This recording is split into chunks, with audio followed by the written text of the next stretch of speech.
கர்த்தருடைய பரிசுத்த நாமத்துக்கு மகிமை உண்டாவதாக. கர்த்தர் கொடுத்த சுகம் தரன் ஜீவனுக்காக நாம் கர்த்தரை நன்றியோடு ஸ்தோத்திரிப்போம். நம்மை காட்டிலும் புகழ்பெற்ற மனிதர்கள், உயர்ந்த மனிதர்கள், உலக பிரகாரமான பேறு பெற்றவர்கள் அநேகர் இன்னைக்கு உலகத்தில் இல்லை. இன்னும் அநேக பரிசுத்தவான்கள், கர்த்தருக்கு பெரிய காரியங்களை செய்தவர்கள் கூட இன்னைக்கு உலகத்தில் இல்லை. ஆனால் கர்த்தர் உங்களையும் என்னையும் ஜீவனோடு வைத்திருக்கிறார், உயிரோடு வைத்திருக்கிறார். அதற்காக நாம் கர்த்தரை நன்றியோடு ஸ்தோத்திரிக்கிறோம்.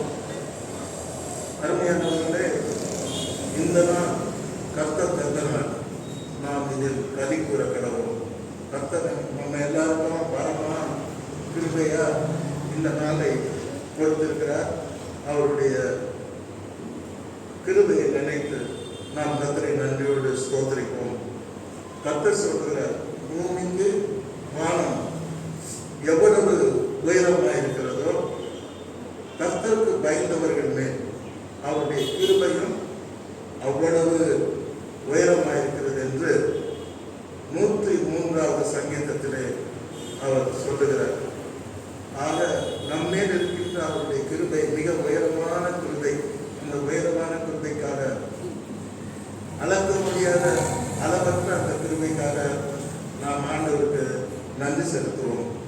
அருமையானவரை, இன்றைக்கு படித்த வேத பாடம், வேத பகுதி அன்பு மகன் தான் கண்ணோடி ரத்தனம் அவர்கள் அழகாக வாசித்த பகுதி என்னவென்றால், கர்த்தரை சேவிப்பது. கொஞ்சம் வாரமாக நாம் கர்த்தரை சேவிப்பதை குறித்து படித்துக் கொண்டு வருகிறோம். கர்த்தரை சேவிப்பதை குறித்து யோசுவா எடுத்த தீர்மானம், நானும் என் வீட்டாரும் என்றால் கர்த்தரையே சேவிப்போம். இன்னும் அநேகர் எப்படியெல்லாம் பரிசுத்த வேதாகமத்திலே தீர்மானம் எடுத்தார்கள் கர்த்தருக்காக என்று அதை கூட சேர்த்து படித்தோம். பிற்பாடு நாம் படித்த பாடம், எப்படி நாம் கர்த்தரை சேவிக்க வேண்டும் என்று நாம் படித்தோம். அதற்கு அடுத்து படிக்கும் பொழுது, கர்த்தரை சேவிக்கிறவர்களுக்கு, கர்த்தரை ஆராதிக்கிறவர்களுக்கு, கர்த்தரை பின்பற்றுகிறவர்களுக்கு, கர்த்தருக்கு ஊழியம் செய்கிறவர்களுக்கு, கர்த்தரை விசுவாசிக்கிறவர்களுக்கு, கர்த்தரை முழு இதயத்தோடும் முழு ஆத்மாவோடும் அவரை பின்பற்றுவதற்கு, குறிப்பாக சேவிப்பதற்கு கர்த்தர் கொடுக்கிற 14 ஆசீர்வாதங்களை நாம் படித்துக் கொண்டு இருக்கிறோம். ரொம்ப சந்தோஷம். ஃபர்ஸ்ட் ஏற்கனவே 2 முடிச்சிட்டோம். முதல் ஆசீர்வாதம் என்ன? 23 யாத்திராகமம் 25வது வசனத்துல 14 ஆசீர்வாதம் லைனா தொடங்குறார். முதல்ல, உன் தேவனாகிய கர்த்தரையே சேவிக்க கடவாய். It is a command. பைபிள்ல பாத்தீங்கன்னா ப்ராபஸியா ஒரு வசனம் இருக்கும், கட்டளையா ஒரு வசனம் இருக்கும், வாக்குத்தத்தமா ஒரு வசனம் இருக்கும்.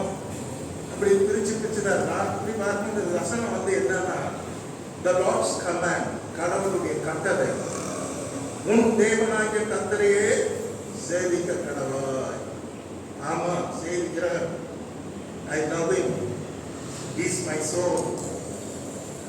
அவர்தான் என்னுடைய சுவாசம், அவர்தான் ஜீவன், அவர்தான் எனக்கு எல்லாமே. அவரை நான் சேவிக்கிறேன் அப்படின்னா கர்த்தர் உங்களுக்கு எத்தனை ஆசீர்வாதம் கொடுப்பாரா?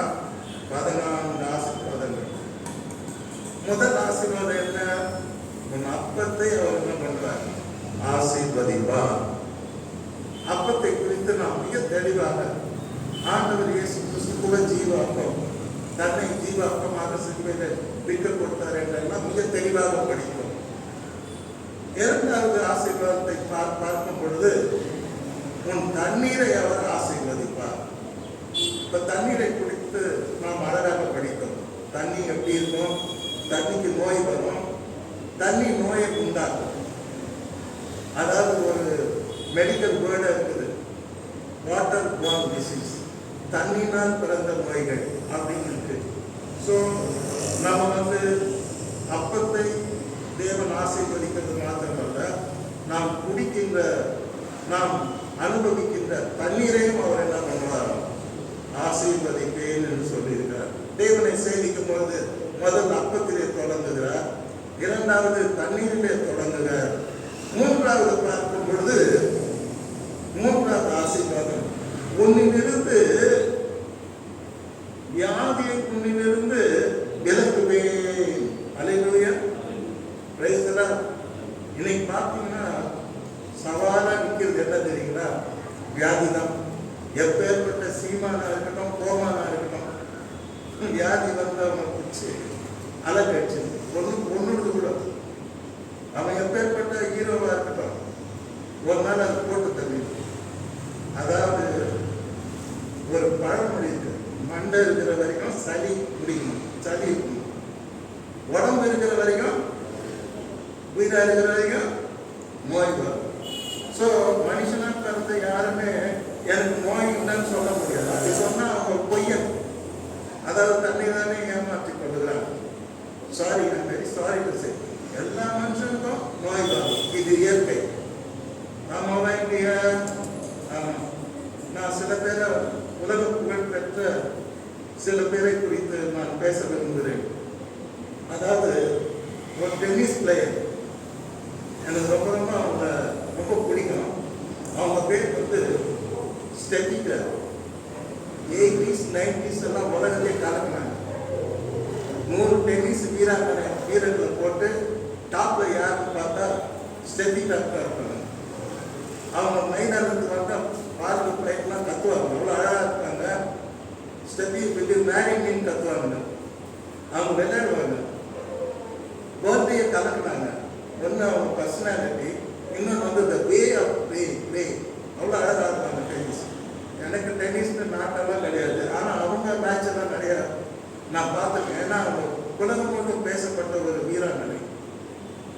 திடீர்னு அவங்களுக்கு ஒரு நோய் வந்தது, ஆச்சரியமா. அதாவது மின்னல் வேகத்தில் ஆடுற ஸ்டெட்டிகருக்கு ஒரு நோய் வந்தது. என்ன நோய் தெரியுமா? தசை பலவீனம்.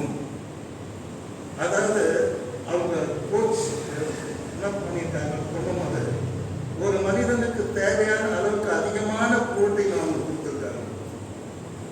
ரெண்டாவது வந்து ஒரு மனுஷன் தான் எக்ஸசைஸ் செய்ய முடியும், ஆனால் அதுக்கும் ஓவரால் எக்ஸசைஸ் செய்ய வச்சு கடைசியில் தன்னுடைய 30வது வயதில் தசை பலவீனம் என்கிற நோயினால் அவங்க பாதிக்கப்பட்டாங்க. அதாவது ஒரு தசை அல்லது சரீரம் முழுவதும் இருக்கிற அத்தனை தசைகளும் எல்லாமே பலவீனம் ஆயிடுச்சு, மூமெண்ட்ஸ் எல்லாம் போயிடுச்சு. அவங்க ஒரு முறை இன்டர்வியூ கொடுக்கும்போது சொன்னாங்க, நான் ரொம்ப பயப்படுறேன், எனக்கு இந்த தசை பலவீனம் வந்துடுச்சு, இதுக்கு காரணம் என்ன தவறாக வழி நடத்திட்டாங்க அப்படின்னு சொல்லி ரொம்ப இன்டர்வியூல வருத்தப்பட்டாங்க. இந்த வியாதி வந்து இன்னொரு பாதிப்பை உடலை ஏற்படுத்தும்.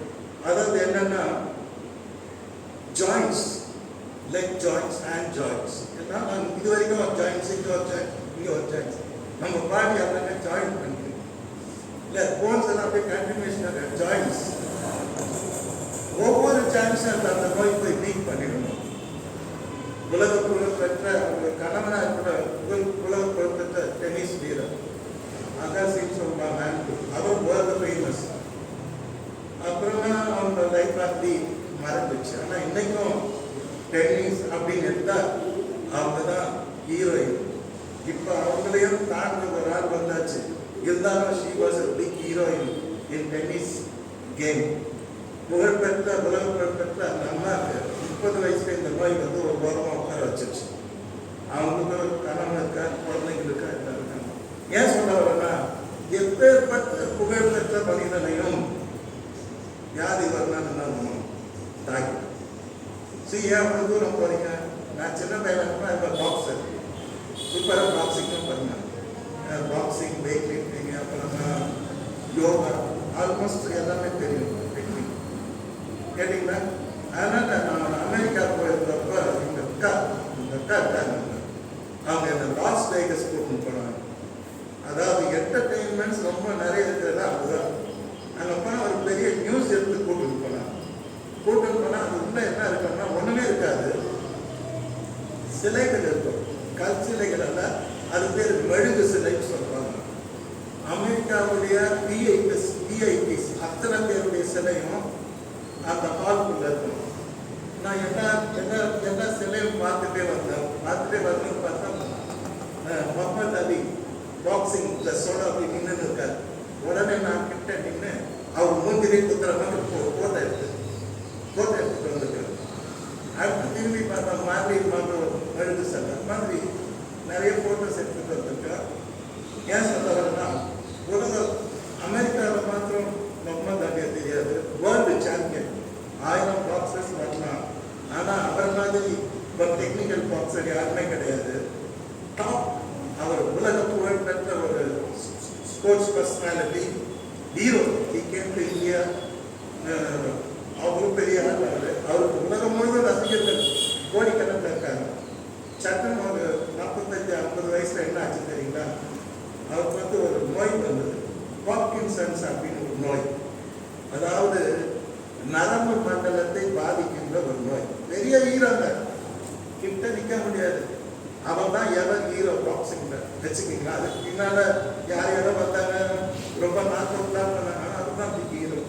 பட் அவருக்கு இந்த நோய் பார்க்கின்சன்ஸ் சொல்ற ஒரு நோய் வந்தது. அதாவது தமிழ் அதுக்கு என்ன அர்த்தம்னா, நரம்பு மண்டலத்தின் மைய பகுதியை போய் அதை பாதிச்சிருக்கு. இந்த நோய் பாதிச்சுன்னு வச்சுக்கிடுங்க, என்ன அவன் தெரியுமா, அவ்வளோதான். எந்த சதையும் சரியா இயங்காது, சரீரத்தில் எந்த விதமான அவயங்களும் சரியா இயங்காது. ஒரு முறை நான் ஒலிம்பிக் அவர் குத்து விளக்கை ஏற்றி வைக்க வந்திருந்தார். அதை நான் டிவி ஷோவில் பார்த்தேன். அப்போ டிவியில் காட்டினாங்க. அவரை அவங்க டாக்டர் கூப்பிட்டு வந்தாங்க. அவர் வரும்போது எப்படி வந்தாருன்னா, ஒரு அடியை பாசம் 40,000 மனுஷன் எப்படி வந்தாருன்னா, இப்படி ஆடிக்கிட்டே வந்தார். கையில் அந்த குத்து விளக்கு ஏற்றத்துக்கு அந்த இதை கொடுத்தாங்க, கொடுத்தாங்க. ஆனால் ஏற்றும் போது கை ரொம்ப நேரம் ஆச்சு. அப்புறம் நம்ம எப்படியோ அந்த உதவி போட்டி தொடங்கி வச்சார். ஏன் சொல்ல வரேன்னா, முகமது அலின்னா உலகத்துக்கே தெரியும். The big hero, boxing champion, world event. அவங்க டாக்டர் கூட ஒரு பெரிய வேர்ல்டு சாம்பியன். ஆனால் ஒரு நாள் அந்த நோய் இன்னைக்கு அவர் இருக்கார், உயிராக இருக்கார். ஆனால் எப்படி பார்த்தா ஆடிக்கிட்டே இருப்பார். தன்னால் எதையும் செய்ய முடியாது. ஷர்ட் பார்த்து போகிறதுக்கு ரொம்ப கஷ்டம் இப்படிதான் பண்ணுவார். ஆனால் அந்த பசங்க 2 பொண்ணுங்க ரொம்ப அன்பாக அவரை பார்த்துட்டு இருக்காங்க. அவரால் தானே எதையும் ஏந்து ஓட முடியாது, ஏந்து டக்கு நிற்க முடியாது. நம்மளை போல அப்படி ஆகிட்டார் த கிரேட் ஹீரோ. ஏன் சொல்றேன்னா, எப்பேற்பட்ட ஹீரோவே பண்ணால் யார் என்ன பண்ணிடும், தாக்கிடும். கத்தருக்கு ஸ்தோத்திரம். ஆனால் ஏன் சுவாமி வியாதியை பற்றி கத்தர் சொல்றாருன்ற இம்பார்ட்டன்ஸ் உங்களுக்கு தெரியணும். வியாதியை முன்னிலிருந்து விளக்கவே வை ஹி டெல்ஸ். அதனுடைய மனிதனுக்கு அப்பம் ரொம்ப லைஃப் தான் இருக்குது. அப்பம் தான் லைஃபே, தண்ணீர் தான் லைஃபே. நோய் வந்துட்டா லைஃப் போயிடுச்சு. கேட்டீங்களா? அப்போ இது மாதிரி தான் நான் இன்னொன்று சொல்ல விரும்புகிறேன். இந்தியாவில் 1966 அந்த மாதிரி டைம்ல தான் உலகத்தையே ஒரு ஹீரோ கலக்கினார். இந்தியாவே அவர் டைரக்டரு, ப்ரொடியூசரு, நிறையா ஃபிலிம் எடுத்தாரு. எல்லாத்துக்கும் பத்மா விபூஷன் விருது, பெரிய பெரிய மேக்சிமம் எல்லா விருதும் வாங்கினார். ஒரு நாள் ஜனாதிபதி விருது அப்படின்னு கூப்பிட்டு வந்தாங்க. நான் நியூஸில் பார்த்துட்டு இருக்கேன். அவரை வீல் சேரில் வச்சு கூப்பிட்டு வந்தார். கூப்பிட்டு வந்தப்போ அவருக்கு கை பார்த்து ஆடினே இருக்கு. அவருக்கும் பார்க்கின்சன் வியாதி, கை ஆடினே இருந்தது. அவர் கிட்டத்தட்ட ஜனாதிபதி பிரணாப் முகர்ஜி ரொம்ப பரிதாபத்தோடு பார்த்தார். ஏன்னா அவர் அப்பேற்பட்ட பாட்டம், கூத்து, டான்ஸு எல்லா ஹீரோயிசமும் பண்ணவர். ஏன்னா இவர் தேட்டர்னு ஜனாதிபதியே மனசு இறங்கி அந்த வீல் சேர்ந்த திட்ட அவரே இறங்கி போய் அந்த அவார்டை கொடுத்தாரு. அவரு கூட அவங்க ஃபேமிலி அவங்க டாக்டர் அந்த வீல் சேர் சொன்னீங்க. எப்பேற்பட்ட ஹீரோவையும் ஒரு நாள் நோய் தாக்கும். அதனால தான் கர்த்தர் இம்பார்ட்டன்ஸ் கொடுத்து சொல்றாரு. வியாதி முன்னிலிருந்து என் பிள்ளை நீ என்ன சேமிக்கிற, வியாதியை முன்னிலிருந்து நான் விளக்குறேன், நீ பயப்படாத. இதெல்லாம் பார்த்து நீ பயப்படாத. அடுத்து ஒரு நடிகர், அதாவது கட்டாயாவை சொல்லி ஆகணும், இந்தியாவே கலந்துக்கணும். இன்னைக்கும் இஸ் ஹிஸ்டரி. அவர் பார்த்து அவருடைய மூவிஸ் எல்லாம் இன்னைக்கு வேர்ல்டு ஃபேமஸ், இந்தியாவிலே ஃபேமஸ். அவரை தெரியாதவங்க இந்தியாவில் இருக்க மாட்டாங்க. Is a top hero. அவருக்கு என்னாச்சு தெரியுங்களா? 45 வயசுலயே கை கால் விழுந்துருச்சு. ஸ்டில் ஹீரோ, அடுத்ததான் ஹீரோ. அவர் நடித்த மூவிஸ், அவர் பாடின பாடல்கள் எல்லாம் இந்தியாவுக்கு யாருக்கும் தெரியாதவங்களே இருக்க மாட்டாங்க. பேரெல்லாம் சொல்ல முடியாது. தெரியல. I don't like to pronounce their name in order. அப்பேற்பட்டவர் தன்னுடைய 45 வயசுல ஸ்ட்ரோக் வந்து கை கால் விழுந்துருச்சு. அவர் எப்படி தெரியுமா ட்ரீட் பண்ணுவாங்க? பேபி மாதிரி பண்ணுவாங்க.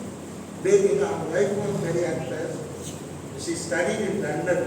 லண்டன்லேயே படிச்சு லண்டன்லேயே வாழ்ந்தவர். அந்த கருவியில் அவருக்கு குழந்த மாதிரி சாப்பாடு கொடுப்பாங்க. எங்கே போனாலும் வீல் சேர்ந்து தான் அவர் கொடுக்குறோம். அவருக்கு ஏந்திரிக்கவும் முடியாது, நிற்கவும் முடியாது, ட்ரெஸ் பண்ணிக்கவும் முடியாது, சாப்பாடு எடுத்து சாப்பிடவும் முடியாது. ஏன் இதெல்லாம் உங்களுக்கு சொல்றேன்னா, நீங்க விளக்கலாம் அப்படின்னு போயிடக்கூடாது. இது இதனுடைய பயங்கரம், இதனுடைய பாதி. இது வந்து அட்டாக் பண்ணா ஒரு மனுஷன் என்ன ஆகும்? எல்லாம் போயிடும். நல்ல. ஆனா அவர் புகழ்பெற்ற மனிதர். அவர் இறந்துட்டாரு. ஆனால் அவர் வரலாறு என்னைக்கும் இந்தியாவில் இருந்துகிட்டே இருக்கும். அந்த மாதிரி வரலாறு படைத்த மாமனிதர். கஷ்டம் அந்த ஸ்கோப்ல இருந்து நல்லாவே ஆக்க முடியாதுன்னு சொல்லிட்டாங்க. அந்த ஸ்கோப்போடவே அவர் மரணப்பட்டிருந்தார். ஆகவே தேவனுடைய பிள்ளைகளாக நாம், தேவனை சேவிக்கிறவர்களாக நாம், நமக்கு ஒரு தைரியம். கர்த்தர் சொல்லியிருக்கிறாரு, முதல்ல உன் அப்பத்தை ஆசீர்வதிப்பேன், உன் தண்ணீரை ஆசீர்வதிப்பேன். மூன்றாவது, வியாதியை உன்னை விட்டு விலகுவேன். ஒரு நிறைய கோர்ஸ் எல்லாம் ரொம்ப இன்ட்ரெஸ்டிங்காக படிப்பேன். எனக்கு ஒரு அலாதி பிரியம் அதில் ஒன்று படித்தேன். என்ன படித்தேன்னா, மிகப்பெரிய வரம். மிகப்பெரிய வரம் என்னன்னா, உலகத்தில் எத்தனையோ வரம் இருக்குது இல்லையா? எத்தனையோ வரம் இருக்குது. பைபிளில் கூட வரம் இருக்குது. 9 வரம், 9 கனின்னு சொல்லுவாங்க. மனைவி ஒரு வரம், கணவன் ஒரு வரம் இல்லையா? எந்த ஒரு நல்லா எத்தனையோ நல்லா படிச்சுட்டா அது கூட ஒரு வரம், கடவுள் கொடுத்த வரம் தான். ஆனால் மிகப்பெரிய வரம் என்னன்னா, மிகப்பெரிய வரம் ஆரோக்கியமாய் வாழ்வது. The biggest gift of God is living healthy, leading healthy life. நல்ல ஒரு ஆரோக்கியமாக வாழணும். அந்த வாழ்க்கை தான் மிகப்பெரிய வரம். அல்லேலூயா. இங்கிலீஷ்ல அழகா சொன்னாங்க, ஹெல்த் இஸ் வெல்த். என்னது? உன் வெல்த் ஒண்ணுமே இல்லை. உனக்கு ஹெல்த் இல்லைன்னா உன் வெல்த்தை கூட என்ன பண்ண முடியாது, அனுபவிக்க முடியாது.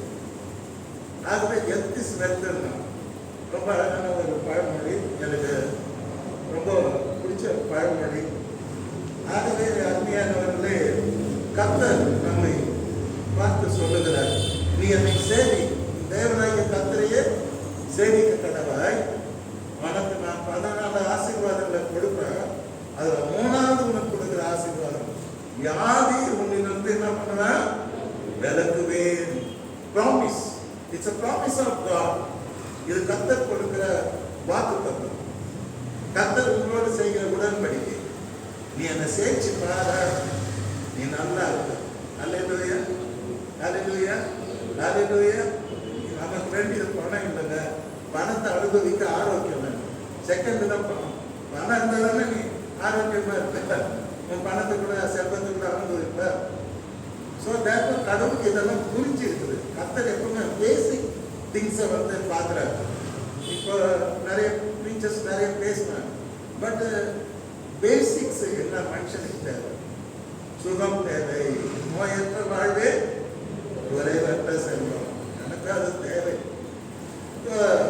அடுத்த சப்ஜெக்ட் நம்ம 14 ஆசீர்வாதத்தை படிக்கிறதுக்கு முன்னால இன்னைக்கு வந்து வியாதியை முன்னிருந்து விலக்குவேன்.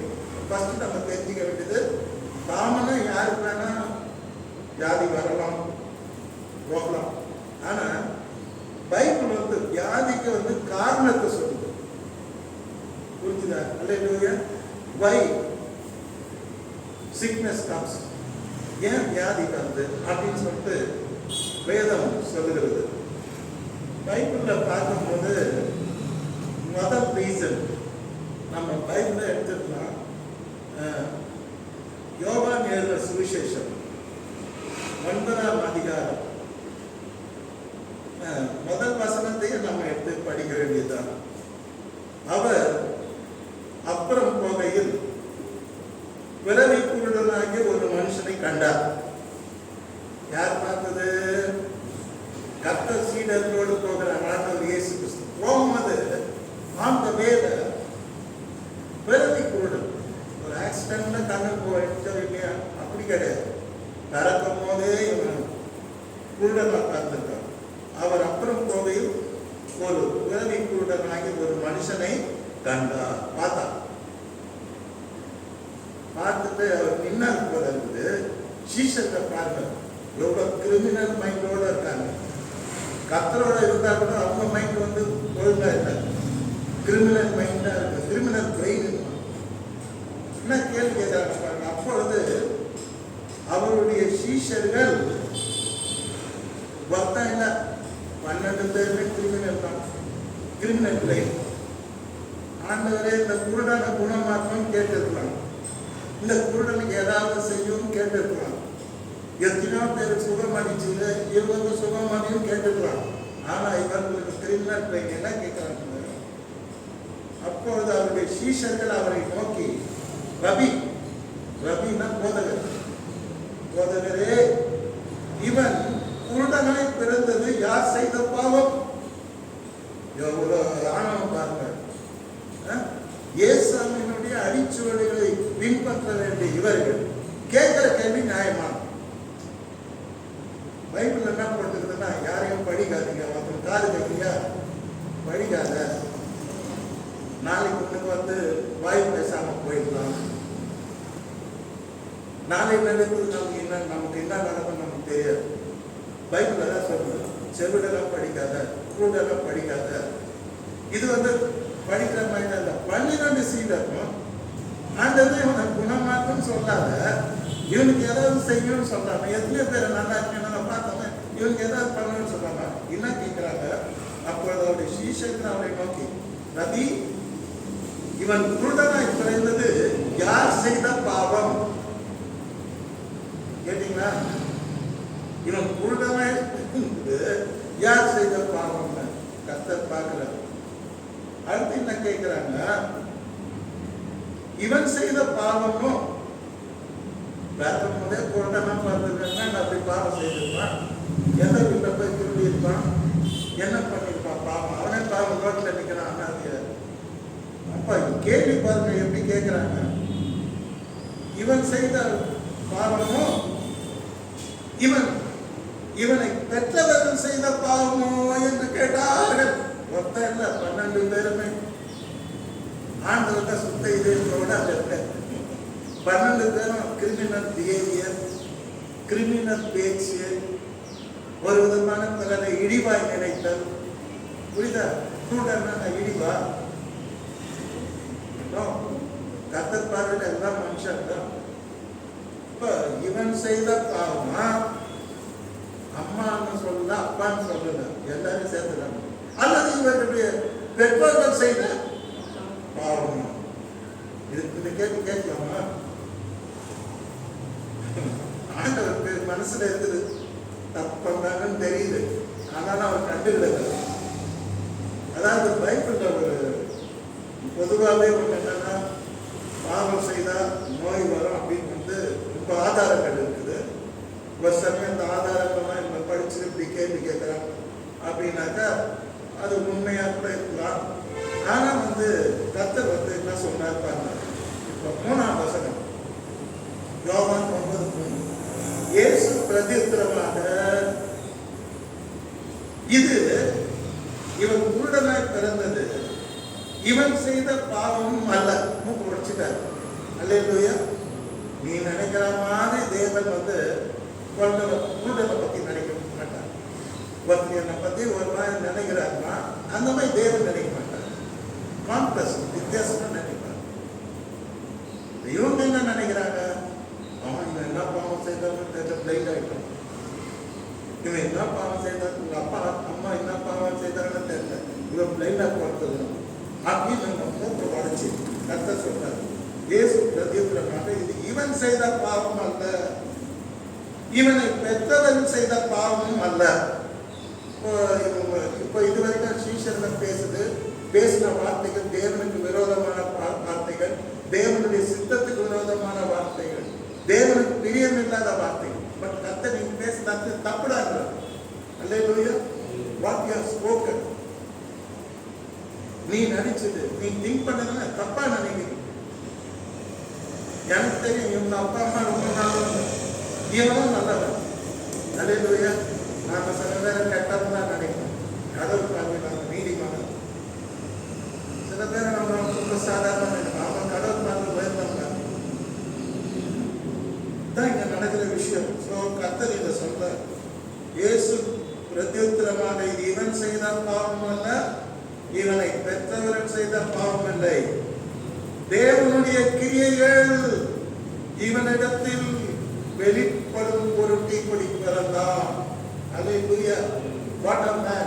The blind man is going to glorify God. Great, blessed person. பூரா எந்த ஆசீர்வதிக்கப்பட்டிருப்பான். ஆண்டவர் சொல்றார், இவன் செய்த பாவம் அல்ல, நீங்க நினைக்கிற தப்பா நினைக்கிறீங்க. No, he is a good person. பெற்றோர் ரொம்ப நல்லவங்க.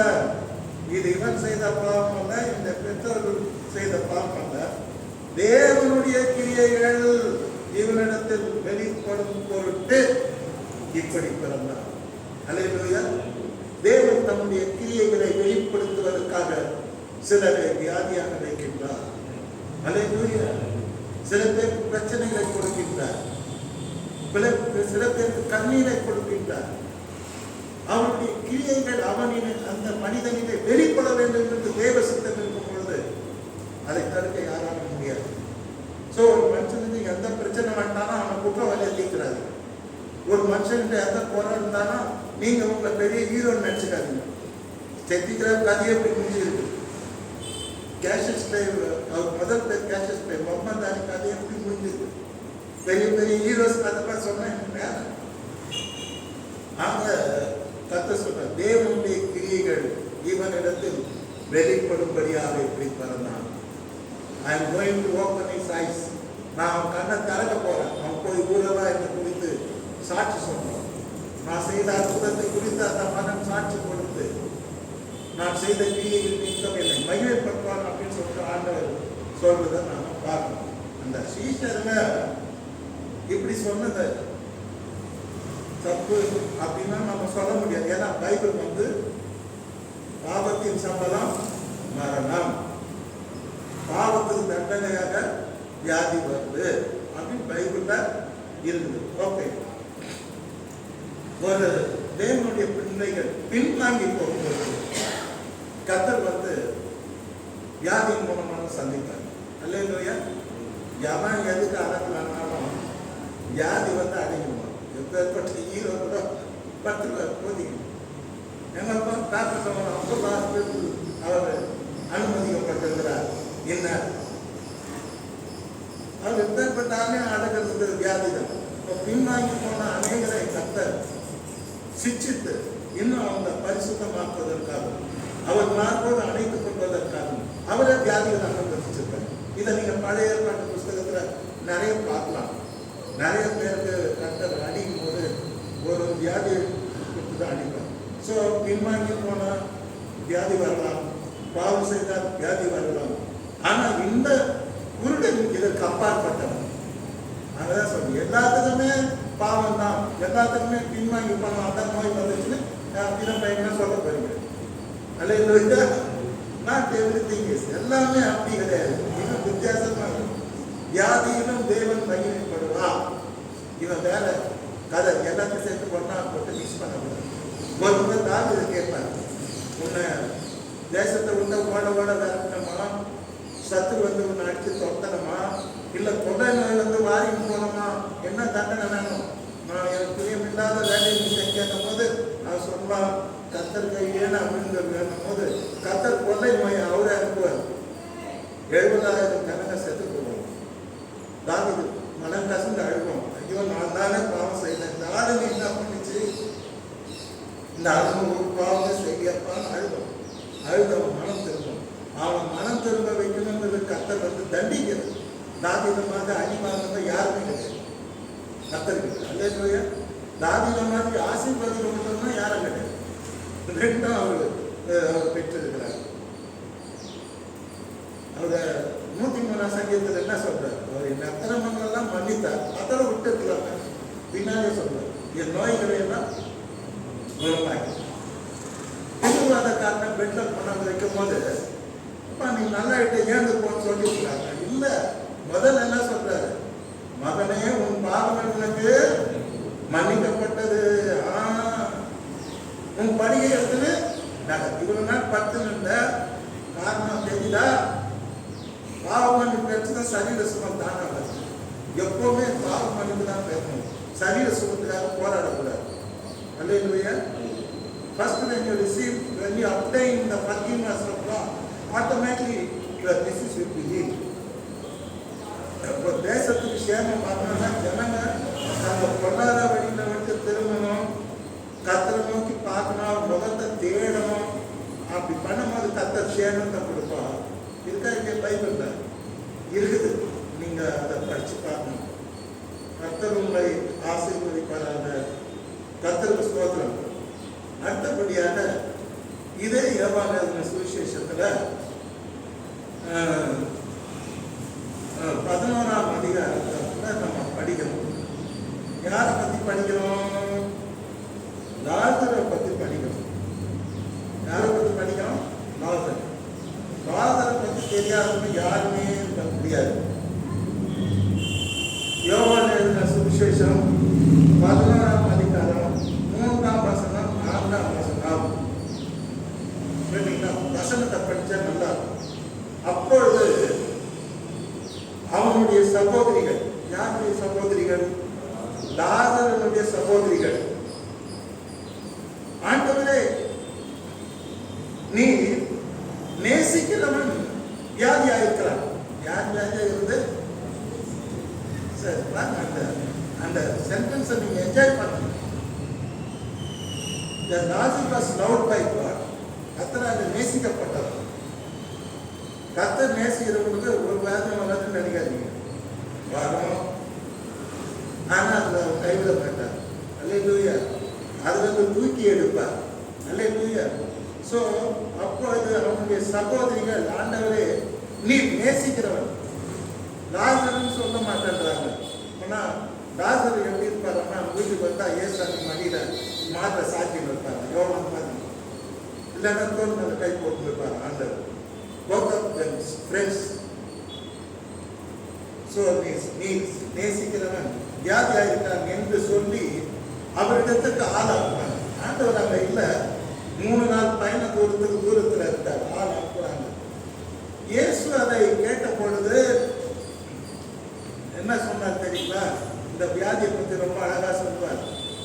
இந்த வியாதி மரணத்துக்கு ஏதுவாயிராமல், கேட்டீங்களா? அவங்க என்ன சொல்றாங்க? நான் சொல்லி மரண போராட்டம் நீங்க வரணும்னா அவர் இன்னும் 2 நாள் வெயிட் பண்ணி என்ன சொல்றாரு? இந்த வியாதி மரணத்துக்கு ஏதுவாயிராமல் தேவனுடைய மகிமை விளங்குவதற்கு ஏதுவாயிருக்கிறது. வியாதியில தேவனுடைய மகிமை விளங்கும். அல்லேலூயா, அல்லேலூயா, அல்லேலூயா. அடுத்த தேவனுடைய குமாரனும் அதனால் மகிமைப்படுவார். ஒண்ணு தேவனுடைய மகிமை விளங்கும். 2வது இந்த வியாதினால தேவனுடைய குமாரனும் அதனால் மகிமைப்படுவார். அல்லேலூயா. ஸோ இதை நம்ம நல்லா புரிஞ்சுக்கணும். வியாதி அப்படிங்கிறது வந்து முக்கியமான சப்ஜெக்ட். அப்போ இந்த வியாதியை பற்றி ஆண்டவர் சொல்லும் பொழுது பெருமையா பேசுறாரு. இன்னும் 2 நாள் டிலே பண்ணி போனார். ஏன்னா அவன் சாவு வரைக்கும் காத்துட்டு இருக்கிறார். மரணம் வரட்டும், அப்புறம் போய் உயிரோட எடுப்போம். இந்த ரகசியம் அவருக்கு தான் தெரியும், யாருக்கும் தெரியாது. சீடருக்கும் தெரியாது, சகோதரிக்கும் தெரியாது. அவர் வந்தப்ப என்ன அழுகுறாங்க எல்லாரும், நீ இங்க இருந்தீங்கன்னா என் சகோதரன் மறைஞ்சிருக்கணும். போயிட்டீங்கன்னா அந்த எங்கேயோ போயிட்டு ஊழியம் செய்ய என்னை கைவிட்டுட்டீங்கன்னு அழுகுறாங்க. நீங்க எப்படி இருந்தா இதெல்லாம் நடக்குமா? இதுல ஒரு பாடம் நீங்க கத்துக்கணும். கர்த்தர் இருந்தாதான் நமக்கு எல்லாமே. அவர் இல்லைன்னு வச்சுங்க, நம்ம கதையே இல்லைதான், நமக்கு எல்லாமே இல்லைதான், எங்க போனாலும் இல்லைதான். இல்லை இல்லை இல்லை கேட்டீங்கன்னா, ஸோ அந்த சென்டென்ஸ் ரொம்ப முக்கியமானது. நீ இருந்திருந்தீரானா என் வாழ்க்கையில, எங்கள் குடும்பத்துல எங்களோடு கூட நீ இருந்திருந்தீரானா நிச்சயமா எங்களுக்கு நடந்திருக்காது.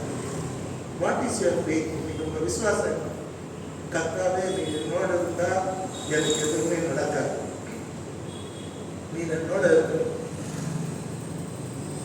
Do you say, have you said any ever? எப்போது இப்படி சொல்லி இருக்கீங்களா? அப்படி சொல்றீங்களா? நீ என்னோட இருக்கணும். ஒரு அழகான ஒரு மெசேஜை கொடுக்குறாங்க மாத்திர மரியாதை. இன்னைக்கும் நமக்கெல்லாம் கொடுக்குறாங்க. அவர் நீ இங்க இருந்தீரானா என் சகோதரன் மதித்திருக்க மாட்டான். ஆண்டவர் புரியுது, மனசுக்குள்ள சிரிச்சிருக்காங்க. சொல்றாரு, நாங்கள் கல்லை காட்டினேன். ஆனா கூட என்ன சொல்றாங்க, ஐயோ 4 நாள் ஆயிடுச்சு, யாருமே ஓப்பன் பண்ண முடியாது அந்த கல்லை. அந்த இருக்கட்டமா எனக்கு கல்லையை காட்டுங்கிற அல்லேலூயா. போனாரு, ஒரு குரல் கொடுத்தாரு. அந்த வாய்ஸ்ல வந்த voice, the power of the voice, ஒரே ஒரு குரல் கொடுத்தார், லாசருவே வெளியே வா. மனுஷன் கல்லறை வெடிச்சு உயிர் எழுத நடத்துவாங்க. பாதி பேர் பயந்து ஓடுறாங்க, பாதி பேர் கத்தரை மகிமைப்படுத்துறாங்க, கத்தரை புகழாங்க. லாசர் கத்தரை அவுத்து விடுங்கிறாரு. உயிரோட எழுப்பி அவங்க குடும்பத்தை மாட்டாங்க நிறைய கையில கொடுக்குறாரு. அல்லேலூயா. கர்த்தருடைய வாய்ஸ், ஒரு வார்த்தை சொல்லுங்க.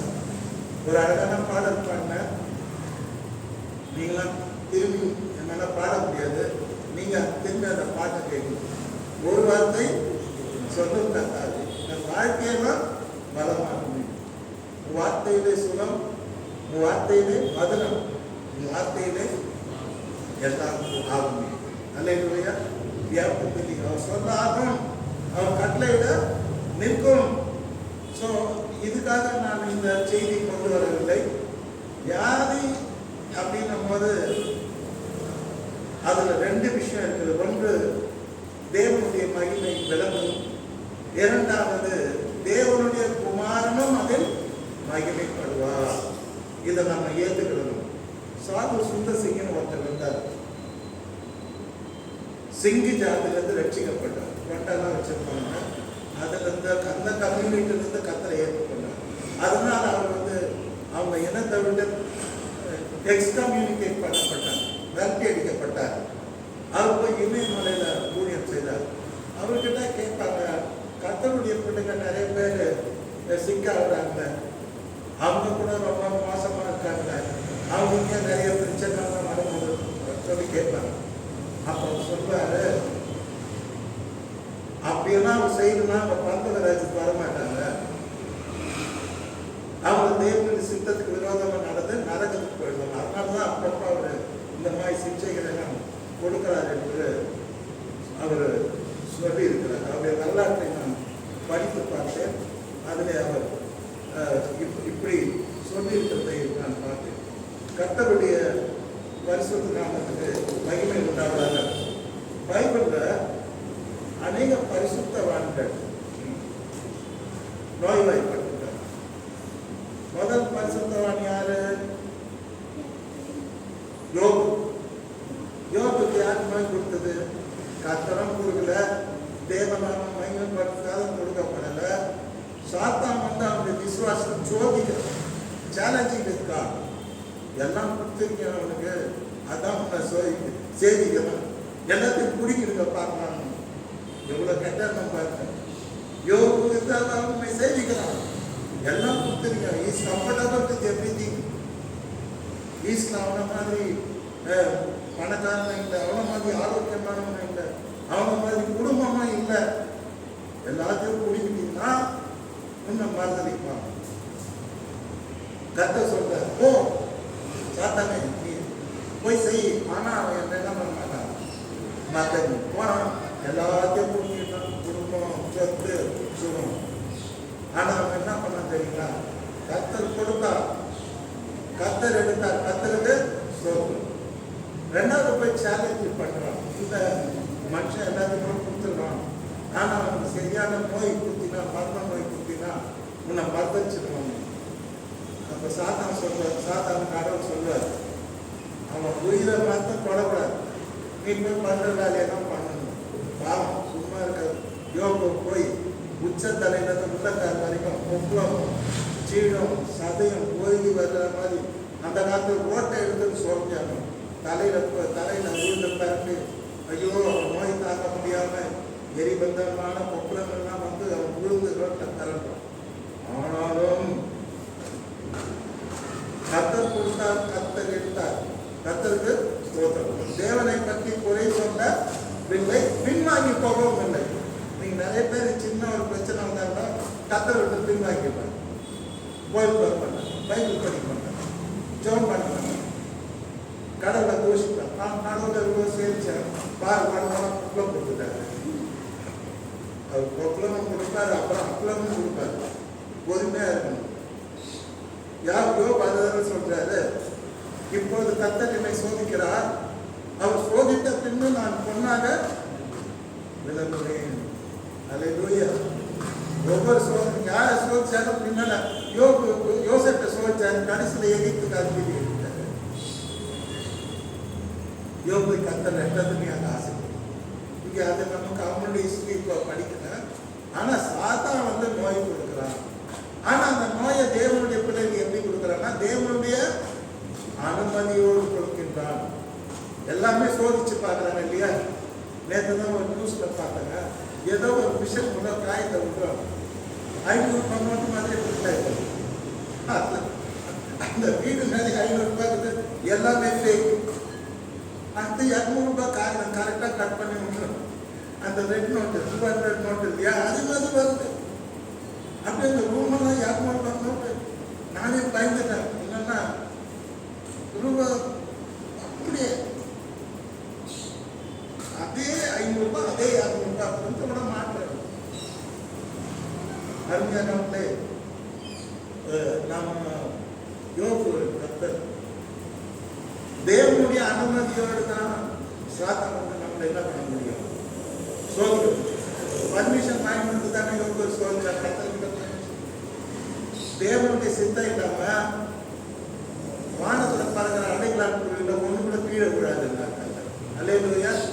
தேவனுடைய சித்தம் எல்லாமே எதுவும் உங்களுக்கு நடக்காது. நடக்கிறதெல்லாம் கடவுளுடைய சித்தப்படி நடக்குது. அதுக்கு அவர் சர்டிஃபிகேட் கொடுப்பார். He has agreed, he has permitted.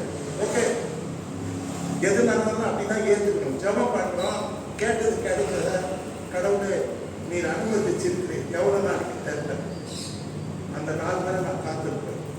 அந்த பொறுமை. அல்லேலூயா. அதுக்குள்ள கர்த்தர் மேல நிறைய அக்யூசேஷன் கொடுத்துடக்கூடாது. சரி, இப்போ அடுத்து பார்க்கும்போது பெரிய கீழே அவன மாதிரி அதுக்கு முன்னாலேயும் கர்த்தரை நம்பினவன் யாரும் இல்லை, பின்னாடியே நம்பினவன் யாரும் இல்லைன்னு ஒருத்தர் ராஜா வந்து சொல்லி. அந்த ராஜா யாரு?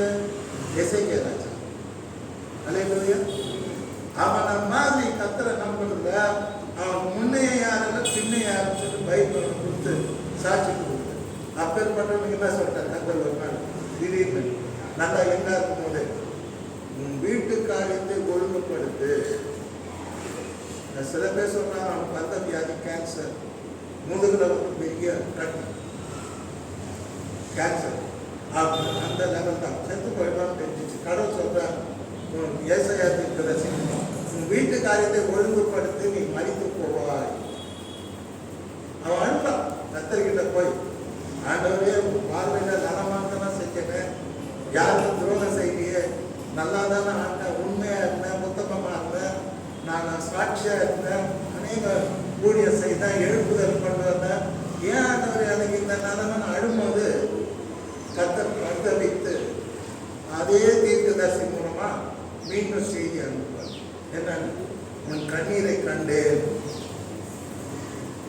உன்னை நான் குணமாக்குவேன். மூன்றாம் நாளில் நீ எங்க போவாய்? ஆலயத்துக்கு போவாய். அல்லேலூயா. உன்னை குணமாக்குவேன். நீ எங்க போவாய்? நீ நிறைய பேர் ஆலயத்துக்கு போகிறது என்டர்டெயின்மெண்ட்டுக்கு போயிடுவாங்க. வேற எங்கேயும் போயிடுவாங்க. மாமா வீட்டுக்கு, அத்தை வீட்டுக்கு, கேட்டீங்கன்னா பாட்டி வீட்டுக்கு போய் எங்கன்னா போய் நாசமா போகும். கேட்டீங்கன்னா கர்த்தர் இவனுக்கு கரெக்டா சொல்லுவோம். உன்னை நான் குணமாக்குவேன். ஆனா மூணாவது நாள் நீ எங்க போவாய்? தேவனுடைய ஆலயத்துக்கு போய் துதிப்பாய். அது மாத்திரம் இல்ல, உன் ஆயுசு நாட்களோடு கூட நான் என்ன பண்ணுவேன்? 15 வருஷத்தை கூட்டுவேன்.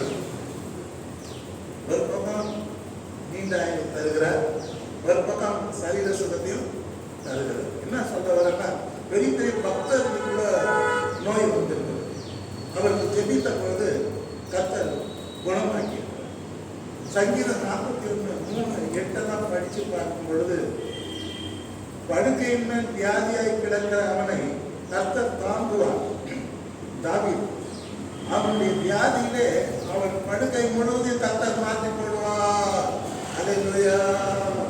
அவன் படுக்கையிலே அவன் படுக்கை முழு வியாதியிலே அவன் படுக்கை முழுவதும் வியாதியின் படிக்க அவர் என்ன பண்ணுவார்?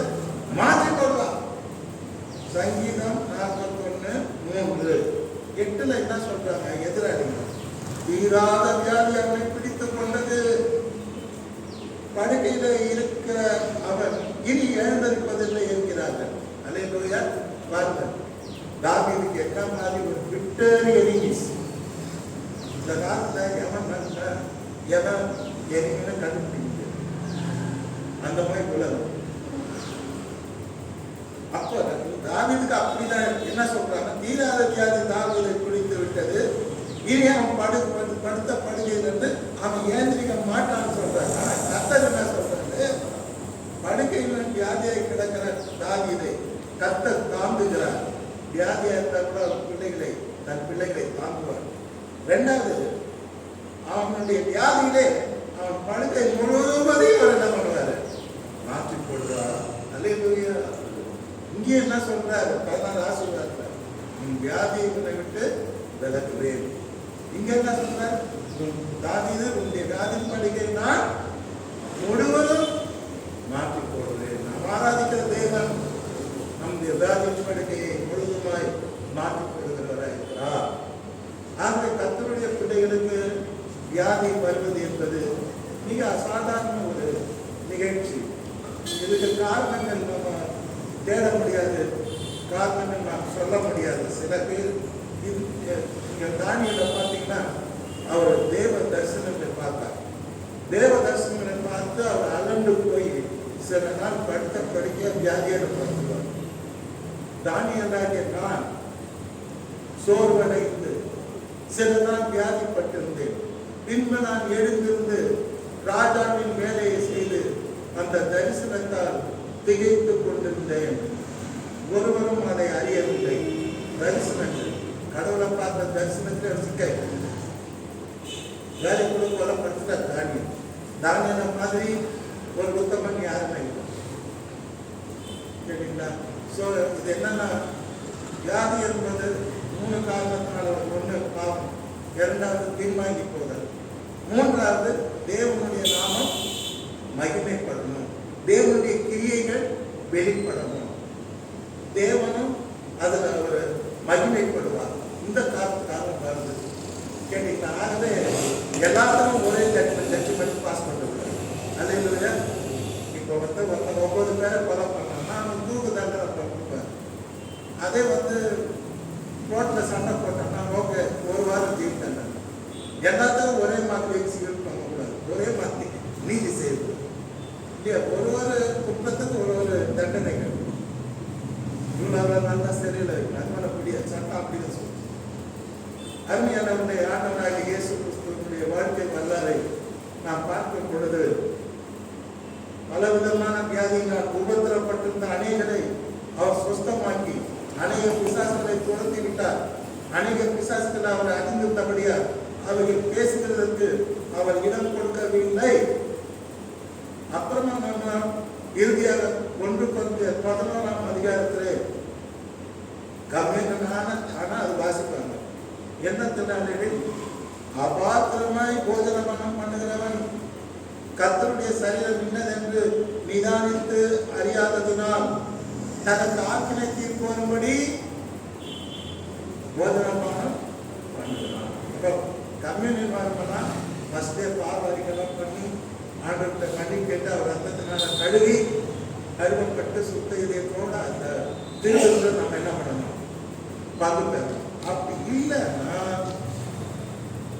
அதனால சில பேர் என்ன பண்றாங்க, நிதானத்தை அறியாததுனால் தனக்கு ஆக்கிரமித்து வரும்படி போஜனபானம் பண்ணுகிறார். இதனால் உங்களில் அநேகர் விசுவாசிகள் வியாதி உடவர்களும் நலவீனரும் சில பேர் செத்துகளும் போயிட்டுருக்காங்க. படிச்சா பயமா இருக்கு. அல்லேலூயா. அடுத்தபடியாக ரொம்ப காமனா பார்க்கும் பொழுது உங்களில் ஒருவன் வியாதிப்பட்டால், யாக்கோபு சொல்றார் 5:14, உங்களில் ஒருவன் வியாதிப்பட்டால் அவன் சபையின் மூப்பர்களை வரவழைப்பாங்க. டாக்டர்கிட்ட போவானாங்கன்னு சொல்லல, கேட்டீங்களா? உங்களில் ஒருவன் வியாதிப்பட்டால் வைத்தியம் கிட்ட போவாங்க. வைத்தியத்தில் இருந்தார்கள். இயேசு வாழ்ந்த நாட்களிலும் வைத்தியத்தில் இருந்தார்கள். யாக்கோபு நிருபத்தை எழுதும் போது வைத்தியர்கள் இருந்தார்கள். எல்லா காலகட்டத்திலும் வைத்தியத்தில் இருந்தார்கள்.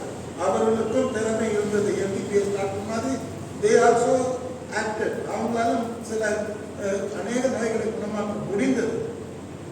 அப்போ ஆனா கூட என்ன சொல்றது, உங்களில் ஒருவன் வியாதிப்பட்டால் அவன் சபையின் மூப்பர்களை வரவழைப்பான். அந்த விசுவாசம் இருக்கணும். மூப்பர் வந்து ஜெபிச்சா நம்ம நல்லா இருப்பேன், பாஸ்டர் வந்து ஜெபிச்சா நம்ம நல்லா இருப்பேன், வரவழைக்கணும். அவர்கள் கர்த்தருடைய நாமத்தினாலே அவனுக்கு எண்ணெய் பூசி அவனுக்காக ஜெபம் பண்ண கடவுள். அப்போ அவனுக்கு பாவம் செய்தால் மன்னிக்கப்படும். கர்த்தர் அவனை என்ன பண்ணுவாரு, குணமாக்குவார். அல்லேலூயா. சொல்லிட்டு கீழே எலியாவை பத்தி தான் சொல்லியிருப்பாங்க. ஓகே, அடுத்து நம்ம போறோம். கடைசியாக நம்ம பார்க்கலாம் பரிசுத்த பவுல். பவுலை பத்தி நான் தினமும் ஜெபிப்பேங்க. ஜெபிக்கும் போது நான் ஆண்டவருக்கு நன்றி செலுத்துவேன். ஆண்டவரே, பழைய ஏற்பாட்டில் ஒரு மோசையை கொடுத்த மாதிரி புதிய ஏற்பாட்டில் எங்களுக்கு ஒரு மோசையை கொடுத்த அவர் தான் பரிசுத்த பவுல். நடுவானுக்கு நீ சந்திச்சு சவுல பவுலா பார்த்து அவர் தான் மோசை. புதிய ஏற்பாட்டுக்கு மோசை பவுல். அதுக்காக ஸ்தோத்திரம் கர்த்தரை துதிக்கிறோம். ஏன்னா புதிய ஏற்பாட்டு மோசை மாதிரி நான் நினைக்கிறேன். ஏன்னா கர்த்தருக்காக அத்தனை பெரிய காரியங்களை செய்தார். மோசை எப்படி செய்தாரோ அதே மாதிரி சபையெல்லாம் ஸ்தாபிச்சு பெரிய உலகத்தை கலக்கினார். யூரோப் கண்ட்ரிலாம் அவர் மூலமாக சுவிசேஷம் போச்சு. சரி, ஓகே. பரிசுத்த பவுல் பலவீனம் அன்றையும் எனக்கு வெளிப்படுத்தப்பட்டவைகளுக்குரிய மேன்மையிலிருந்து நான் என்னை உயர்த்தாதபடிக்கு என் மாம்சத்திலே ஒரு முள் கொடுக்கப்பட்டிருக்கிறது. என்னை நான் உயர்த்தாதபடிக்கு அது என்னை குட்டும். சாத்தானுடைய தூதனாய் எனக்கு ஒரு முள் இருக்குது. அது சாத்தானுடைய தூதன். நான் உயர்த்தினா அது எனக்கு குட்டுது. அது என்னை விட்டு நீங்கும்படி நான் 3 தரம் கர்த்தரிடத்தில் வேண்டிக் கொண்டேன். 3 தரம் ஜெபம் பண்ணார். எனக்கு இருக்கிற பலவீனம், என்னை முழுவாதி குத்துற இந்த வேதனை என்னை விட்டு நீங்களும் 3 தரம் ஜெபம் பண்றேன். அது கர்த்தர் என்ன சொல்றார் தெரியுமா? அதற்கு அவர், என் கிருபை உனக்கு போதும். என் கிருபை போதும், உன்னை நல்லா இருக்குன்னு சொல்லல. சில பேர் பலவீனமா போய் வச்சு நடத்துவார். அல்லேலூயா. சில பேர் வியாதி வச்சு நடத்துவார். வியாதியில டான்ஸ் ஆடுவார். கர்த்தர். அல்லேலூயா. நிறைய பேர் பார்க்கணும். அநேக பலவீனமான மனுஷன் கர்த்தர் பெரிய காரியத்தை செய்யும். ஸோ அதற்கு அவர், என் கிருபை உனக்கு போதும், நான் உன்னை சுகமாக்க மாட்டேன். ஆனால் ஒன்று தெரிஞ்சுக்கோ, உன் பலவீனத்திலே என் பலம் பூர்ணமாய் விளங்கும். அல்லேலூயா. பலவீனம் இப்போ நான் பார்த்துக்கிறேன். கிதியோன் தான் சொன்னார், உனக்கு இருக்கிற பலத்தோட போ, நான் பார்த்துக்கிறேன். உன் பலவீனத்தில் நீ ஒன்றும் செத்துற மாட்ட, நீ ஒன்றும் வீழ்ந்துட மாட்ட. அந்த பலவீனம் உன்னை கொண்டுடாது. ஆனால் அப்பப்போ என் பலம், உன் பலவீனம் உன்னை தாக்கும் போதெல்லாம் என் பலம், என் கிருபை பரிபூர்ணமாய் விளங்கும். அல்லேலூயா. அதனுடைய அர்த்தம் என்னன்னா, பலவீனத்துல கிறிஸ்துவின் வல்லமை, the power of Jesus, the power of God manifested. அதுதான் அந்த பலன். அது அசைவா பலவீனம். அல்லேலூயா, அல்லேலூயா, அல்லேலூயா. சந்தோஷமா இருக்கீங்களா? அதனால என்ன சொல்றாரு, நான் பலவீனத்தை குறித்தும் நான் மேன்மை பாராட்டுகிறேன். அல்லேலூயா. இவர் விசுவாசி, இவர் தேவனுடைய பிள்ளை. பலவீனம் வந்துருச்சு, அதுக்கும் நான் கர்த்தரை துதிக்கிறேன். ஐ am pride of my weakness. எவன் சொல்லுவான்? வாரம் போயிருப்பான், எனக்கு தான் எல்லா நோயும் பார்த்தணும் திட்டுவான். நிறைய பேர் பார்த்துருக்கோம். எவ்வளோ ஆண்டவர்கிட்ட பின்பற்றான். என் வீட்டில் பார்க்கணும், என் வீட்டில் தான் பிரச்சனை, உங்கள் வீட்டில் இல்லையா? எல்லா வீட்லையும் பிரச்சனை. அல்லேலூயா. ஸோ உன்னையே பார்த்துட்டு இருக்காரு, கொஞ்சம் உலகத்தை பார்க்கணும். ஸோ நான் அடிக்கடி வந்து பேசிக்காக சமுதாயத்தோடு இணைந்து தான் நம்ம சமுதாயத்தோடு வாழணும். உலகத்தை விட்டு நம்ம தனியாக போயிட முடியாது. சமுதாயம் எப்படி இருக்குதுன்னு பாருங்க. உன் பலவீனத்தில் என் பலம் பூர்ணமாய் விளங்கும் என்றார். ஆகையால் கிறிஸ்துவின் வல்லமை என் மேல் தள்ளும்படி என் பலவீனங்களை குறித்து நான் மிகவும் மேன்மை பாராட்டுகிறேன், சந்தோஷப்படுகிறேன். I am happy about my weakness. Hallelujah. Praise the Lord. Hallelujah. So பலம் உள்ளவைகளை வெட்கப்படுத்தும்படியாக, பலம் உள்ளவைகளை வெட்கப்படுத்தும்படியாக கர்த்தர் பலவீனர்களை தெரிந்து கொண்டார். ஞானிகளை வெட்கப்படுத்தும்படியாக ஞானி, ஞானிகளை வெட்கப்படுத்தும்படியாக தேவன் யாரை தெரிந்து கொண்டார்? வைத்தியங்களை. வைத்தியங்கள். இந்த வார்த்தை சொன்னா அடிக்க வருவாங்க. யார் வைத்தியம்? வைத்தியங்கள் அவன் நான் பார்த்தேன். ஆனால் பைபிள் சொல்ற வைத்தியங்களாக நம்மை தெரிந்து கொண்டார். I am mad for Christ.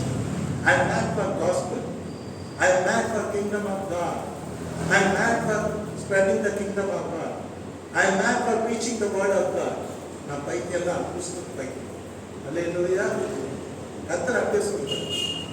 பலவீனங்களை பலமுள்ளவர்களை வெட்கப்படுத்தும்படியாக பலவீனமான பலவீனமான 12 விசேஷத்தை கொண்டுதான் உலகத்தையே ஆண்டவர் ஆசீர்வதித்தார்.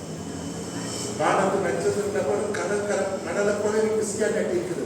வேர்ல்டுலேயே மெஜாரிட்டி ரிலீஜன் ஒன்று இருக்குதுன்னா அது கிறிஸ்டியானிட்டி. மெஜாரிட்டி பீப்புள் ஃபாலோ பண்ணுற ஒரு கடவுள் இருக்காருன்னா அதுதான் ஜீசஸ் கிரைஸ்ட். அப்புறம் தான் மற்ற ரிலீஜன் வருது. புரியுதுங்களா? இதெல்லாம் படிச்சு பார்க்கணும் கரெக்டாக. ஃபர்ஸ்ட் நம்ம தான் பார்க்கணும். அல்லேலூயா.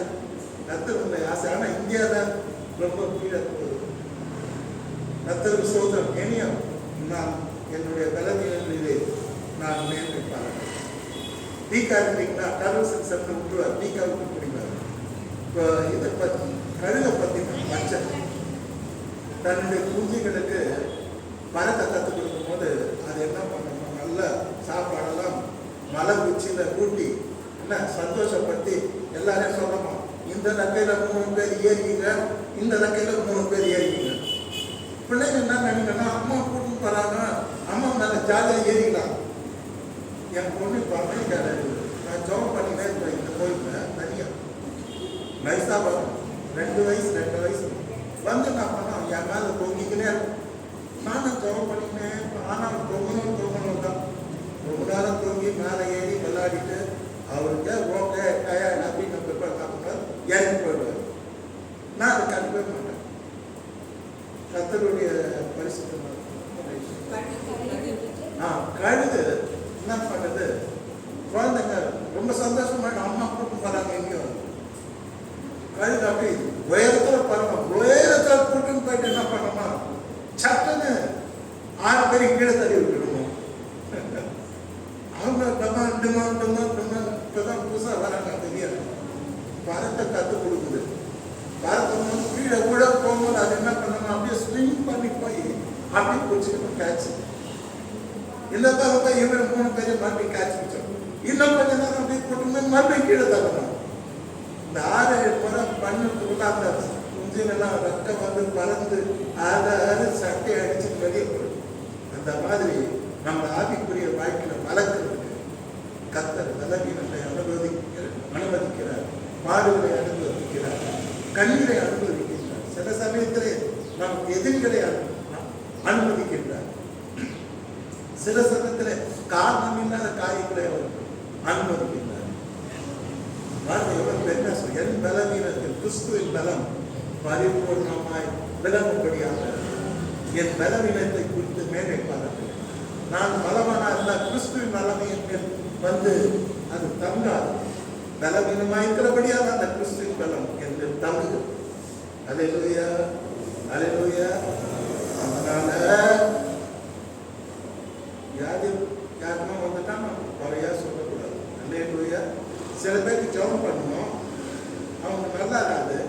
அப்ப நான் புரிஞ்சுக்குவேன் என்னன்னா, இப்ப குணமாக்குறது ஆண்டவருடைய சித்தம் இல்லை.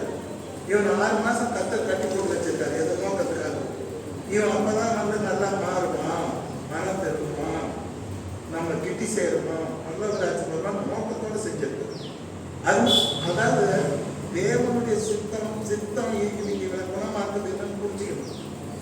இப்ப என்ன தப்பான ஒரு அசஸ்மெண்ட் வந்து ஜோம் பண்ணது எல்லாரும் நல்லா இருக்கும், நல்லா பண்ண. சில பேரை கத்தர் அவரே வேணும்னு அவர் பண்ணி வச்சிருப்பார். அவர் சித்தத்துக்கு வரலாம் ஆக்ட் பண்ணக்கூடாது. சில பிசாசுகள் உடனே போயிடும், சில பிசாசு போவார். காரணம் என்ன, கத்தர் வந்து அனுமதிச்சிருக்காரு. அவர் சித்தம் வரணும் தான் அது வெளியே போகும். அப்ப நாங்க என்ன கடவுளுடைய சித்தம் போராடக்கூடாது, ஒதுக்கி அல்லேலூயா. எல்லாரும் கூட போராடக்கூடாது. கத்தர் உங்களை ஆசீர்வதிப்பாராங்க. What a joyful promise today. இன்னைக்கு எனக்கு தேவை என்னது? ஆரோக்கியம். ஆரோக்கியம்னா பேச முடியுமா, சிரிக்க முடியுமா, போட்டு வந்து நாடு நிற்க முடியுமா? ஆரோக்கியம் மிகப்பெரிய வரம். ஆரோக்கியமாய் வாழ்வது, இந்த ஆரோக்கியத்தை தேவன் தருகிறார். அல்லேலூயா. He said, my name is called Jehovah Rapha. What is Jehovah Rapha? God is a physician, God is a healer, God is a doctor. என்ன மாதிரி நாம இல்லை. இன்னும் இதை விட நமக்கு கத்த நமக்கு பிசிஷியன் நான் தெரியுமா, கத்தில இருக்க மாட்டார், மாற்றி கொடுத்துருவார். எனக்கு பிசிஷியன் தான் நமக்கு பிடிக்கும் இல்லையா? சர்ஜனை எடுத்ததெல்லாம் கத்தி எடுத்துக்கிறார் இல்லையா? எந்த வரைக்கும் போனால் கத்தி எடுக்கிறார். இது சர்ஜனுக்கு போகவே கூடாது. நிறைய பேருக்கு தெரியாது. பிசிஷியன் எம்டி மெடிசன் ஒர்க் பண்ண அவர் பிசிஷியனாகவும் இருக்கார், டாக்டராகவும் இருக்கார், ஹீலராகவும் இருக்கிறார். அல்லேலூயா. அதுதான் யெகோவா ரஃபா. அப்போ இன்னைக்கு கத்தர் கொடுக்குற 3வது ஆசீர்வாதம், நீ என்னை உண்மையா சேவிச்சுனா, எனக்கு உண்மையா இருந்தீங்கன்னா வியாதியை முன்னிலிருந்து விலக்குவே. நீங்க வந்து நீங்களாம் நினைக்கக்கூடாது, வயசான தாத்தாக்கள் தான் வரும் டிசிஸ். தப்புங்க. இப்போ ரீசெண்டாக 2 நாள் ரொம்ப வருத்தப்பட்டேன். நியூஸ் பார்த்துட்டு ரொம்ப வருத்தப்பட்டேன். ஒரு அக்காவுக்கு கல்யாணம். யாரு கல்யாணம்? கசன் அக்காவுக்கு கல்யாணம். அது இந்து கல்யாணம். அவங்க தங்கச்சி 23 வயசு தான். அக்கா கல்யாணம் ஆகுதுன்னு சொல்லிட்டு கல்யாணம் மாதிரி ஜனங்கள்லாம் பார்க்கும்போது அது டான்ஸ் ஆயிடுச்சு. அந்த பொண்ணு நல்ல பிள்ளை, அழகா புடவை கட்டி சேலை கட்டி உடம்பெல்லாம் மூடி ஒரு கிளீன் கேர்ள், பார்த்தாலே தெரியுது. அக்காக்காக டான்ஸ் ஆச்சுங்க. டான்ஸ் ஆடினே வரும்போது திடீர்னு முகம் கூப்பிட விழுந்தது. எல்லாம் பார்த்துனே விழுந்தது. அப்படியே அங்கேயே ஹார்ட் அட்டாக்கு, மேசிவ் அட்டாக் அங்கே சேர்த்து 2 நாள் அந்த நியூஸை திருப்பி காட்டினாங்க. நானும் அப்பெல்லாம் பார்த்து வருத்தப்படும். இதுக்கு முன்னால இதே மாதிரி தான் நடந்தது. 21 வயசு பொண்ணு, அது பெங்களூர்ல, இது தமிழ்நாடு, அது பெங்களூர்ல ஒரு கல்யாணம் நடந்தது. இப்போ நம்ம கல்யாணத்தில் டான்ஸ் ஆடுறாங்க. நம்ம கல்யாணங்கள்லாம் பாவம், இந்த கல்யாணத்தில் யாரும் டான்ஸ் ஆடுறாங்க, சீரியஸாக தெய்வ பக்தியோடு நடந்தது. இப்போ என்னன்னா டான்ஸு சிரிப்பு தான் வந்து டான்ஸை நினச்சாங்க.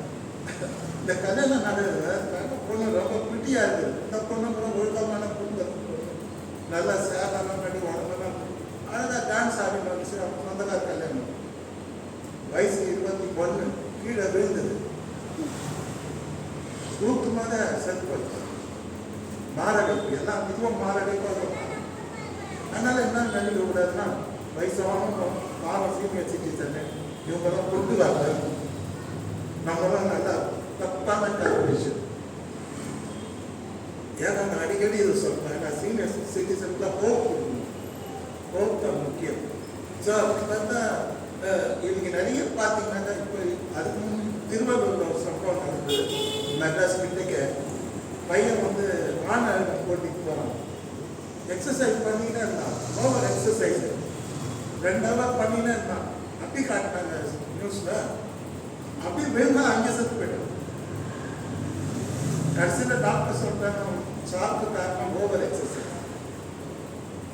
அதனால வந்து அந்த காலத்துல எல்லாம் புத்திசாலிங்க. இப்பதான் பட்டம் பற்று கூட புத்தி தரணும். அடிய பாட்டு பாடுறான். என்னது 6 சாகு 100 சாகு கேட்டீங்கன்னா 60 பாடுற வயசு 6 சாகு 100 சாகு. தாயகம் காப்பது கடமையடானா கடமையடானா ஒரு பக்கம் கடமைன்னா ஒரு பக்கம் கடமை. 6 லட்சம் சாகுவாங்களா 100 சாகுவாங்க. நியூஸ்ல பாருங்க. நீங்க டெய்லி நான் நியூஸை ரொம்ப கவனிப்பேன். நியூஸ்ல பார்க்கும்போது 2 வயசு குழந்தைங்க 2 வயசு குழந்தைங்க எங்க எல்லா ஏஜுக்கும் டெத்து எப்போ வரணும்னு சொல்ல மாட்டேன், தெரியாது. ஆகவே மனுஷன் வந்து பெருமை பாராட்டக்கூடாது. எதை குறிக்கும் அல்லேலூயா. நான் இருப்பது தேவனுடைய கிருபை. இவருடைய ஸ்டேட்டஸ்ல படிச்சுப்பாங்க. Brother, I am living because of Jesus Christ போட்டிருந்தார். அவர் எப்படி போட்டார்? Thank you. I am still alive because of Jesus Christ. Brother பார்த்து நான் இப்போ கொஞ்ச நேரம் அப்படி அங்கே இருக்கு இதுதான் அது. தேங்க்யூ. உட்காந்து பாருங்க. அவர் என்ன காத்து அப்படின்னா அவர் சாட்சி சொல்லும்போது தான் தெரியும். ஐ எம் அலைவ். அவர் இப்போ சொல்றாரு. அதுதான் அவர் ஸ்டேட்டஸ்ல எல்லாமே சொல்றாரு. முன்னாடி பார்க்க எனக்கு இருக்குது. அவ்வளோ சீக்கிரம் யார் ஸ்டேட்டஸையும் பார்க்க மாட்டேன். நான் என் ஸ்டேட்டஸ் எப்படி பத்திரமா பார்த்துக்கணும். எத்தனை பேர் பார்த்தாங்க, யார் பார்த்தாங்க, மற்றவங்க தொடர மாட்டேன். ஏன்னா நான் பிஸி. என் லைஃப் ஐ எம் அலைவ். சாட்சி கொடுக்குறாரு. அவர் ஸ்டேட்டஸ் படிக்கும்போது தான் சாட்சி. I am alive because of Jesus Christ. ஏசு இல்லைன்னா நான் எங்கேயும் போயிட்டு இருப்பேன். கல்லையோட கல்லையாக போயிட்டு இருப்பேன். மண்ணோட மண்ணாக போயிட்டு இருப்பேன். Today I am alive because of Jesus Christ. Hallelujah. ஸ்டேட்டஸை மாற்றாதீங்கன்றது அதுவே life long as long as you live, let it be there. The status. அருமையானவர்களே, ரொம்ப சந்தோஷம். கர்த்தரை சேவிக்கும் போது கர்த்தர் 14 ஆசீர்வாதங்களை கொடுத்து ஆசீர்வதிக்கிறார். அப்பத்தை ஆசீர்வதிக்கிறார். தண்ணீரை ஆசீர்வதிக்கிறார். வியாதி உன்னிலிருந்து விலகுலேன்னு சொல்லி அவர் சத்திய வாக்கு கொடுக்கிறார். ப்ராமிஸ். அல்லேலூயா. இன்னும் அவர் கொடுத்த நிறைய வாக்குத்தத்தங்கள் இருக்கு. நேரம் இல்லை. அதனால தேவனுடைய வார்த்தையை நான் இதோட முடிக்கிறேன். கர்த்தர் அப்பத்தை ஆசீர்வதித்து தண்ணீரை ஆசீர்வதித்து வியாதியிலிருந்து விலக்கி சந்தோஷமா உங்களை வாழ வைக்கிறாங்க. ஆமாம். நீதி செய்தி தொடரும்.